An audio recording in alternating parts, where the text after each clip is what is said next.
BFM Business et 01net.com présentent Tech & Co, le grand live du numérique avec Sébastien Coineau.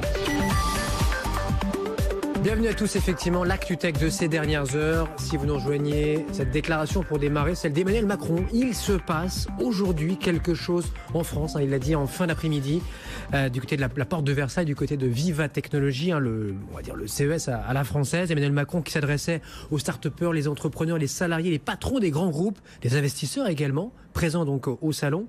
Discours volontariste, il faut qu'on soit ambitieux. Les start-up, c'est bien, dit le président de la République, mais maintenant, il nous faut des licornes. On écoute. La France est un pays d'entrepreneurs, c'est un pays de start-up.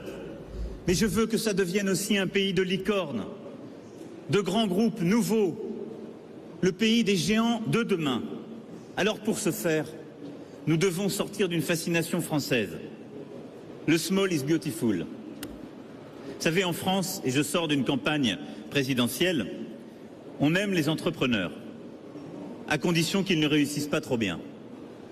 Quand un entrepreneur commence à réussir trop bien, on le jalouse, on dit qu'il y a quelque chose de louche, on le stigmatise et généralement on le fiscalise. C'est terminé. C'est terminé parce qu'un entrepreneur qui s'enrichit, c'est un entrepreneur qui est en train de réussir et qui donc fait réussir son pays, embauche, tire d'autres entrepreneurs, et doit pouvoir réussir encore plus facilement, plus vite, plus fort, et en faire réussir d'autres, et pouvoir réinvestir demain. Alors pour cela, je veux que nous continuions, facilitions l'émergence de champions, en ne taxant plus à l'impôt sur la fortune les fonds investis dans les entreprises, les start-up, l'innovation, pour rendre au marché les liquidités qui jusque-là préféraient l'immobilier. Ce sera fait dès la prochaine loi de finances, avec un prélèvement forfaitaire unique de 30%, tout compris, pour les revenus du capital. Il faut taxer le capital pour qu'il puisse financer le reste de l'économie, mais ne pas le taxer pour le faire fuir, ce qui était le cas jusqu'alors. Voilà, Emmanuel Macron, tout à l'heure, du côté de la porte de Versailles à Paris, il met la barre assez haut. Priorité donc que la France soit numéro un sur quantité de segments. Il cite l'intelligence artificielle, il cite l'Internet des objets, la convergence entre la santé et le numérique, la disruption. Pour l'État aussi, il se donne une tâche qu'en 2022, donc à la fin de son mandat, Emmanuel Macron, que l'ensemble des procédures administratives soient totalement digitalisées, numérisées. C'est vrai que c'est ambitieux. L'État donc doit nous faciliter la vie, accompagner aussi la vie des entreprises. Écoutez là-dessus le secrétaire d'État au numérique qu'on a croisé cet après-midi avec Frédéric Simotel, justement dans les allées de Vivatech, secrétaire d'État donc en charge du numérique. Il a 33 ans. Mounir Mahjoubi dans Tech & Co. Vous avez vu, on s'est engagé à la fois pour les startups, pour l'État, et l'État devrait être tout aussi innovant que les startups qu'on rencontre aujourd'hui. Et les 3-4 priorités aujourd'hui pour le ministère ? Pour le ministère du numérique, c'est l'inclusion numérique, faire que plus de Français accèdent au réseau et aux usages. La deuxième priorité, c'est l'économique, c'est comment on fait une France compétitive avec les startups, mais aussi avec les TPE-PME de l'ancienne économie. Et puis comment l'État lui-même est exemplaire en numérique, avec des services publics haut niveau. Bon, voilà pour le secrétaire d'État en charge du numérique, Mounir Mahjoubi. Jean-Christophe, les startups donc doivent se développer, et puis on doit aussi attirer des étrangers, des talents étrangers. Et là-dessus, annonce du président de la République tout à l'heure, on va mettre en place, ça y est, c'est en place, le pass French Tech, le French Tech Visa plutôt. Oui, c'est Sébastien, pour promouvoir l'immigration de la connaissance. Le candidat En Marche avait promis d'alléger les procédures, de réduire les délais d'obtention des visas. C'est donc chose faite, puisque le gouvernement a lancé officiellement aujourd'hui le visa French Tech. Alors comment ça fonctionne ? On va écouter tout de suite les explications de David Monteau, c'est le directeur de la mission French Tech. Donc le French Tech Visa, qu'est-ce que ça change ?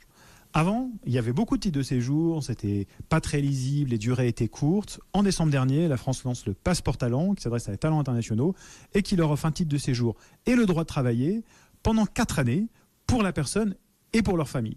Aujourd'hui, avec le French Tech Visa, on s'adresse aux talents internationaux de la tech, à des personnes qui voudront lancer leur start-up en France, à des personnes qui voudront rejoindre des start-up françaises, ou des personnes qui voudront investir dans les start-up françaises. Qu'est-ce qu'on leur offre ? Bien sûr, l'accès au passeport talent. Et l'idée avec le French Tech Visa, c'est aussi de mettre en place une procédure accélérée et simplifiée à ce titre de séjour. Aujourd'hui, il y a une guerre internationale pour les talents dans le monde.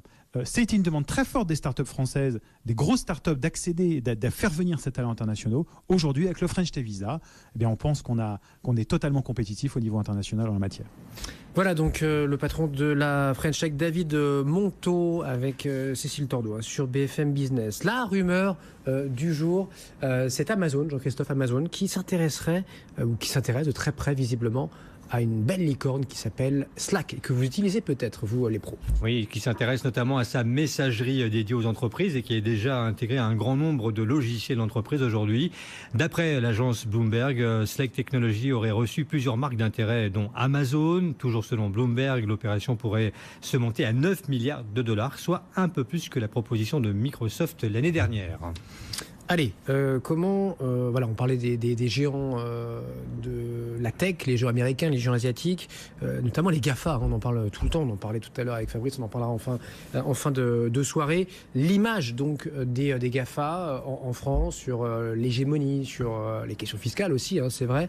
Il faut se faire bien voir, il faut communiquer et il faut toujours rabâcher. En tout cas, c'était le message de Carlo D'Assaro Biondo, qu'on a croisé également aujourd'hui à Vivatech, le patron Europe de Google, rien de moins. Comment Google donc peut pacifier sa relation avec l'Europe, vue souvent comme trop grand, Google comme trop présent. On écoute donc le patron Europe. Notre taille rend normal qu'on se pose certaines questions. Quel est le niveau de contribution qu'on amène à la société? Est-ce qu'il est juste? Est-ce qu'il est bien calculé? On essaie de faire beaucoup de choses. On a formé plus de 2 millions de personnes au digital en Europe. On fournit nos outils gratuitement à énormément d'associations, énormément d'éléments de l'environnement. On fait de l'éducation gratuite, on participe à la croissance pour les entreprises à travers plusieurs instruments qui sont gratuits, de façon à donner à l'écosystème, à amener de plus en plus de valeur. Ce ne sera jamais assez quand on est grand, ce ne sera jamais assez quand on est dans nos positions. Donc je crois que beaucoup est dans l'attitude, dans beaucoup d'humilité, dans prouver qu'on est vraiment une entreprise qui veut être partenariale, qui ne veut pas être hégémonique, mais qui veut travailler avec d'autres, faire réussir d'autres, amener quand on peut des autres succès, à mon avis, est la meilleure réponse pour prouver qu'on veut être local et qu'on n'a pas... Après, je pense que c'est un peu dans le DNA de Google d'être une entreprise très ouverte. Je pense que notre succès, on le doit au succès que les produits que nous proposons ont amené à d'autres, soit commercialement, au début avec le search, soit avec le cloud ou d'autres sujets. Donc pour moi, tout est dans... J'espère s'intéresser dans l'humilité et dans l'envie de travailler avec d'autres et de faire réussir d'autres. Voilà, Carlo D'Assaro Biondo sur BFM Business. Et puis Goldman Sachs, là, le PDG de Goldman qui a été dupé, Jean-Christophe, par un hacker. Oui, les banquiers les plus puissants de la planète ne sont pas à l'abri des hackers. Les PDG de Goldman Sachs, la banque d'affaires Goldman Sachs, mais aussi de Morgan Stanley, viennent d'en faire l'expérience. Ils ont été dupés récemment par un hacker avec lequel ils ont échangé des courriels alors qu'ils pensaient discuter avec des proches. Le hacker vivant à Manchester en Angleterre aurait également piégé le PDG de Citigroup. Cette affaire montre en tout cas que les grandes banques sont vulnérables aux cyberattaques. Le show de Vladimir Poutine à la télé qui a été perturbé par des SMS. Ouais, c'était hier soir lors de cette traditionnelle séance annuelle de questions-réponses dans l'émission Ligne Directe, une émission très regardée par des millions de Russes. Eh bien, les téléspectateurs peuvent poser leurs questions par SMS qui s'affichent à l'écran Vladimir Poutine.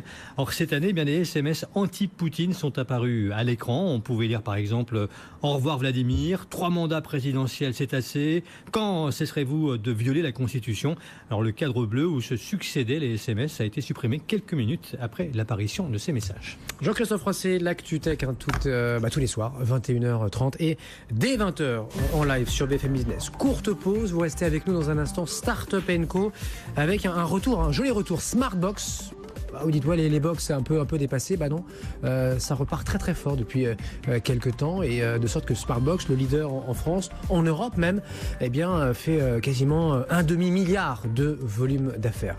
C'est juste après ça. Et puis on parlera aussi intelligence artificielle dans cette prochaine demi-heure avec celui qui porte la bonne parole et qui nous définira la stratégie de l'ONU en la matière. Et oui, l'ONU a une stratégie IA comme AI, comme Artificial Intelligence, comme disent les anglo-saxons. On en parle aussi dans un instant. Tout de suite, bonne soirée, vous réagissez, vous commentez sur le hashtag TechCo, TECHCO.